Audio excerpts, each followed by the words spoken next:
I think Yeah. something that Demetrius and I constantly complain about on here is like the sales outreach you get is very basic and it doesn't connect with you and who you are and what you've been doing. And it's hard sometimes to direct sales reps to put together like thoughtful outreach and cold outreach on LinkedIn.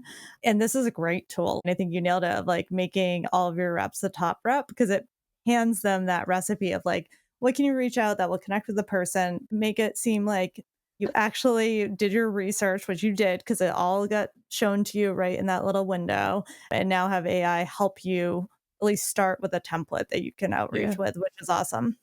That's the thing we've seen with our approach to AI is that, if everyone's going off the same prospecting list, then you're essentially commoditizing all the AI messages because they're all trained on the same exact data. So you don't have anything bespoke or personalized to your own product or use case. And so, like, by pulling in that signal, the AI can learn and be like, okay, here's what we know about this person. Like, let's customize the message so that we can stand out from the pack instead of becoming like this AI spam cannon that a lot of other AI tools might become. Or that's where kind of where we see some of the future is. You need data in to be quality and differentiated so that you can stand out.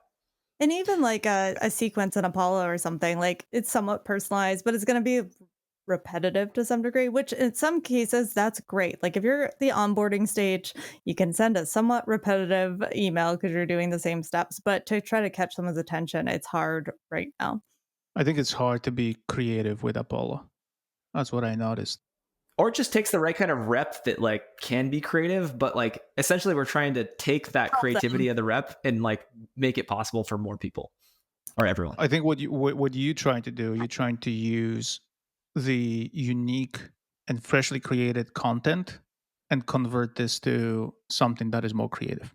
Yeah. When I think about the like holy grail of go to market, we've been talking about this forever. It's like reach the right person with the right message at the right time. Yep. I don't think we're ever going to like perfectly get there, but this is like a big step change in the right direction because you can see the signals coming in, you can take action really quickly, and then you're like hitting them with the right kind of message. So it's getting us quite a lot of the way there. It's not perfect, but yeah, that's the vision. Yeah, that's the first thing that the AI created in the space, right? People try to use this to templatize everything and increase the volume. Whereas the volume is not really cutting through because if everybody's sending more volume, you're degrading the value of the message. And everybody can tell whether something was automatically generated or something was crafted. But I think to your point, and there's a philosophical debate about where the LLM value is ending, and that's among all these engineers that are trying to make something out of it. Is that yeah, if everybody's using the same data set, at some point there's no value in the information that it's spitting out, right? Because there's nothing new that it has been added, and it's just multiplying the same information, so everybody knows about everything. There's nothing coming Yeah. in. On the other hand, you have an ongoing trend since 2020 that actually accelerates even more now with the prevalence of the AI. 71% of buyers are expecting to be treated in some form of personalized messaging.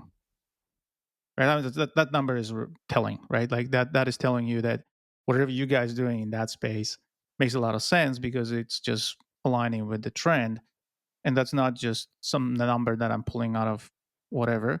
I This is something that was reported by McKinsey, and they regularly testing this, right? But we've seen similar numbers for the expectation of the buyer journey too, in the sense that they don't want to show their face, like not even visit your website like they did in the past. Like so, they're getting farther and farther removed from the sales teams or whoever being in control of the buyer journey, and so that's why we're building Commenter One. But like the expansion of signals outside of your traditional marketing automation platform, where someone hits your website, fills out a form, opens an email, does yada yada yada. That's all like them opting in a way.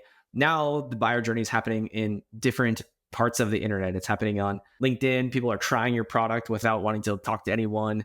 There's different social communities. There's open source. And so because of that, our idea is to kind of meet buyers where they are and capture all that signal data outside so that sales teams and marketing teams can follow up in a more Yeah. prioritized, like efficient way.